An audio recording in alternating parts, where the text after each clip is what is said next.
वास्तविक पाहता सरकारचे एक धोरणात्मक निर्णय घेतलेला होता की इलेक्ट्रिक वाहने जास्तीत जास्त लोकही वापरावी, कारण की प्रदूषणावर नियंत्रण बसेल. ग्रीनरी त्या हिशोबाने त्यांचं धोरण आणि चांगला धोरण आहे. आम्ही सरकारच्या त्या धोरणाबद्दल स्वागत करतो.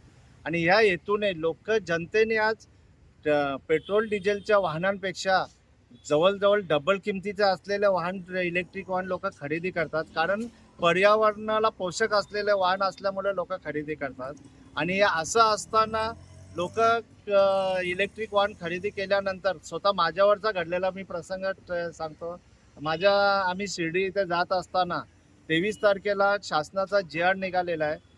त्या GR मध्ये स्पष्टपणे उल्लेख आहे की इलेक्ट्रिक वाहनांना प्रोत्साहन देण्यासाठी शासनातर्फे सर्व इलेक्ट्रिक वाहनांना 3 सध्या समृद्धी महामार्ग,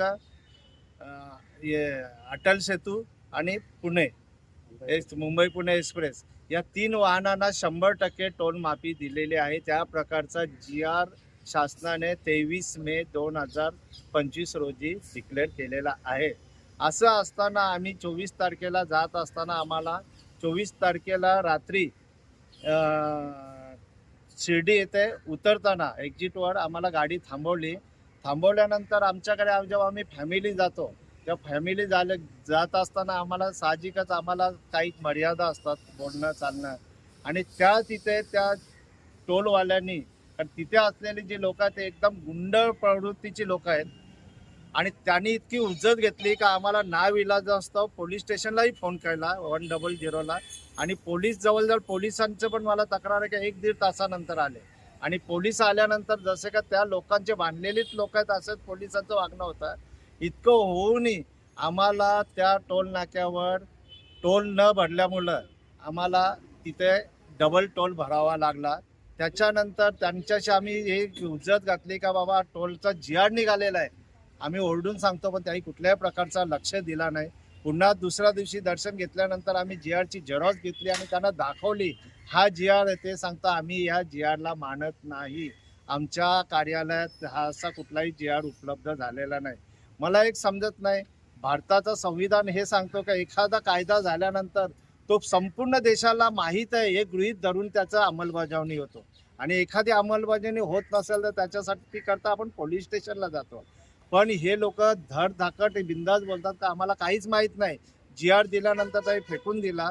मी त्याच्याच बाबत मुख्यमंत्री साहेबांना आणि आमचे उपमुख्यमंत्री साहेब एकनाथजी शिंदे साहेब, नितीन गडकरी साहेब यांना मी विनंती करतो, आपण नुसते घोषणा करून किंवा घोषणा करून होत नाही, तुम्ही GR काढूनही जर ते प्रशासन जर मान्य करत नसेल तर प्रशासन म्हणजे ते टोलनाकेवाले मान्य करत नसेल तर हा स्पष्टपणे असं होतं की सामान्य जनतेकडनं खंडणी वसुलीचा गुन्हा होतो.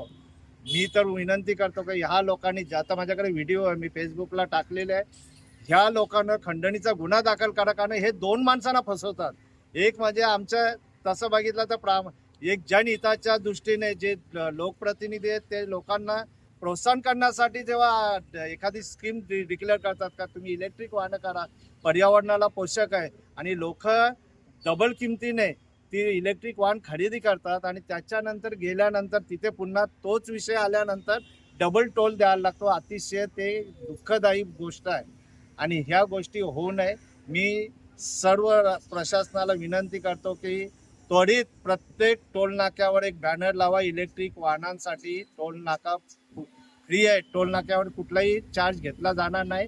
आणि त्याच्यासाठी वेगळी मार्गणिका तुम्ही प्रत्येक लाईनच वेगळी ठेवा का जेणेकरून एकाकडे टोल ज्याला फ्री आहे तो हे पास काही घेत नाही, टोल पासचाच एखादा मग त्याला डबल भरावा लागतो. आणि मी भरलेल्या माझ्याकडे पावत्या आहेत. तर मी विनंती करतो शासनाला की आपण याच्यावर त्वरित अंमलबजावणी करावी.